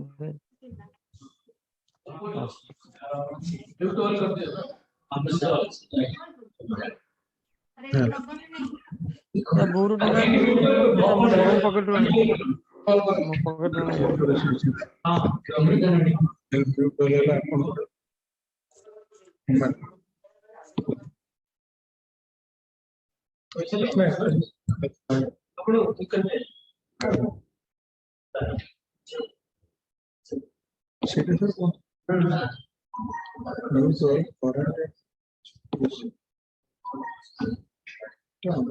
Okay. So, sir, what I was giving my reply to this question that what are the cases that are pending with NCLT and what government is achieving through this imposition of penalty now. Yes, sir. Government has no doubt they have decriminalized the act through the Companies Amendment Act 2020. So that is a welcome step from the ministry side that they have decriminalized, that under Companies Act is not a criminal area that where the director should be subject to or the KMP should be subject to any criminal liability. But at the same time, what the government has done now, MC has done now, they in many cases, they have now changed the fine to penalty. So penalty is no doubt, sir, it is a way of minting money by the government. Sir, many times that what I was just again I was telling, you must have seen, sir. If I go earlier, what we are doing, if we go to a gas agency and request for a gas cylinder, then he say another 300 rupees, 400 rupees. Means I'm as if I'm buying it in the black by paying extra 300. So what government did? Government now, no, they regularized that black. They introduced a scheme called Tatkal. Means you have to pay the 200 rupees. So this penalty is also one that kind of thing. No doubt through penalty government will definitely get a lot of money out of it. Yes, sir. You are telling something. Sir, my question to regarding so-called criminalization is concerned. It is scam conscious world. Wherever you see fraud, scam, big fraud like Malia, Niranjan Modi. If after the decriminalization will be implemented, scam will increase day by day. To that extent, nobody will care. And side by side, as you said, penalty will be imposed in the form of 12%. Penalty will be imposed like cash punishment. You said who will cover that? Who will? If imprisonment will be abolished, then scam conscious in this scam conscious world, fraud will increase day by day. So is it a good step that of the government? Okay. Good. It is better. Can you check out the scam? Can you check out the fraud? If there will be no pushing of imprisonment? Okay. Sir, this Companies Act is one act not to basically punish any person.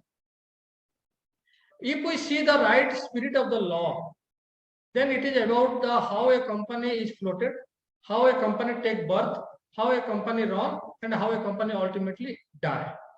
Like a natural person, Company Act also having its own horoscope. When it will take birth, how it will operate, how it will groom, and ultimately how it will die. So the one you are saying that it is a scam conscious world. So to me, yes, here it is a view. You have ventilated your views. Let me ventilate my view. The word you are using, scam conscious one, is not an example. It is an exception what you are saying.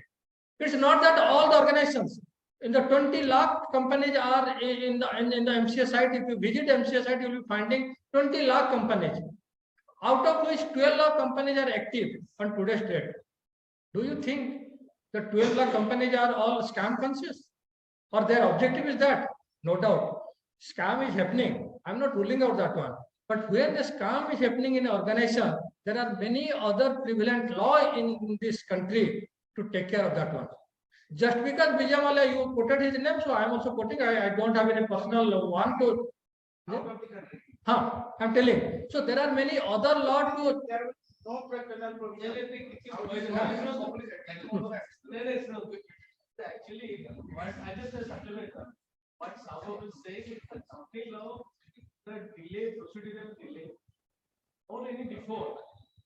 It's a procedural delay and default are not the frauds. So there may be some compulsion, some reasons why the delay. But for that procedural fraud, the punishment, criminal punishment is not. That is the government now understood. What you said about the fraud and all, it is now very clear that fraud is not tolerable in any country. So that reporting, that actions and CRPC criminal law procedures, there is separate laws which is taking care of that. So and in the company act also for the fraud reporting and all, it is made more stringent. So all these aspects for the fraud and misconduct is now stringent and stringent actions are being taken. But in finance, whatever the agent may be, in 2013 Act for the some procedural delay and faults, there is some criminal punishment was in. So that is not the objective of the company. And the company law is what I agree with Sound is just how the company formed to the how it will operate and for the closure of the company all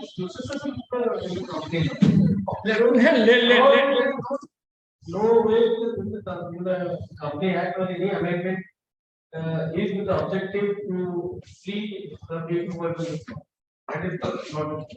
There will be no penal provision. How the enactment will Sir, penal provision is there. Penal provision. So, sir, if you have concluded your person, I'm telling, sir, I'm coming to your point. You said again. Let me again repeat or quote the same name. You said Vijay Mallya, that Nirav Modi, and you said that is a scam conscious. I am putting you a question. Why do you think it is a scam from Vijay Mallya, or why not it is a scam from the bank side? Can you prove it that it is not that bank who has done it? Hands in glove. I'm just throwing a question to you.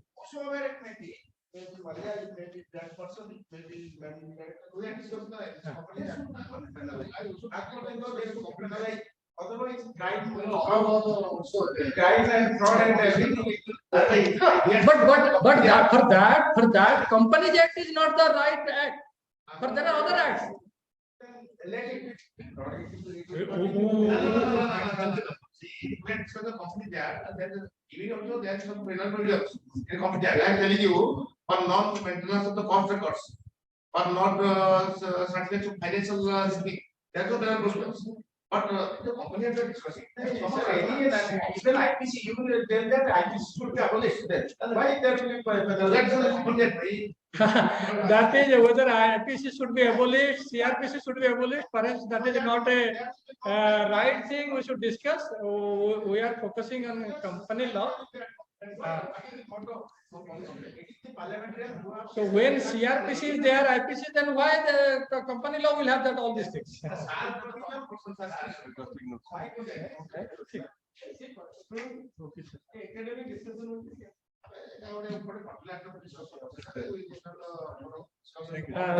Sir, any other query, any other things from anybody? Sir, good evening, sir. Sir, this is S.K. Pranigarahi. Thanks for the presence here. Thank you, sir.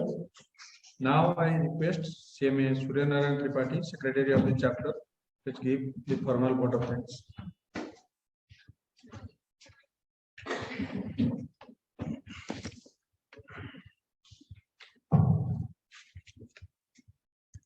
Respected dignitaries on the dais, Bharat Kumar Sahu sir, CMA Shaktidhar Singh sir, of the dais, CMA GB Swain sir, CMA Niranjan Mishra sir, CMA Nishant Kumar Singh ji, Chairman of the chapter, Chairman of the chapter, CMA Himoj Mishra sir ji, all the members of the managing committee, past chairman of the chapter and EIRC, esteemed members, invitee, guests in present in the conference hall as well as in the virtual platform, and media friends. Good evening to all and namaskar. I, CMA Surjanaran Tripathi, on behalf of the chapter, feeling privileged to extend formal vote of thanks. Before that, I could like to request CMA Chaitanya Rai sir to offer a memento to CS Bharat Kumar Sahu sir as a token of love and affection.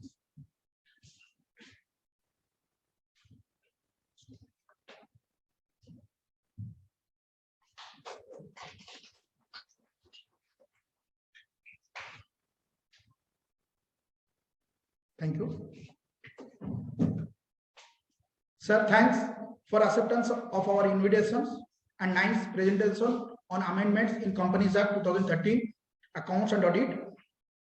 Sir, thanks for your deliberation on provision of consolidation of accounts, periodic maintenance of accounts, enhancement of internal auditor definitions. Again, point out the drafting error which need to be addressed. Thank you, sir, for your continued support to our chapter. I also convey my special thanks to our chief guest, CMA GB Swain sir, for gracious the presence on the Sunday evening and address. Thank you, sir. Thanks to our special guest, CMA Niranjan Mishra sir, for kind support and always inspire us to conduct the activities for the betterment of the students, members, and CMA profession as a whole. We seek same sort of support and guidance in future days also. Thanks to the chairman of EIRC, CMA Nishant Kumar Singh ji, for acceptance of our invitation, and association of EIRC to make the seminar grand success. Sir, on behalf of the management committee of Bhubaneswar Chapter, I thank you and welcome you to conduct your regional cost conference at Bhubaneswar after COVID situation normalized. Now come to the participants for their continued support, maybe in physical as well as virtual platform. Thank you for their presence. I also convey thanks to the chairman sir, chairman PD sir, and team of MC members, staff for active support and cooperations. Thanks to the chairman and team of all Odisha chapter for their associations. Last but not the least, thanks to the media representatives who always support us through highlighting the news in their newspaper and news channels. Thank you all again. Wish you a healthy life. With this, I announce the closure of the seminar, and please join in the dinner on the first floor. Thank you. Namaskar.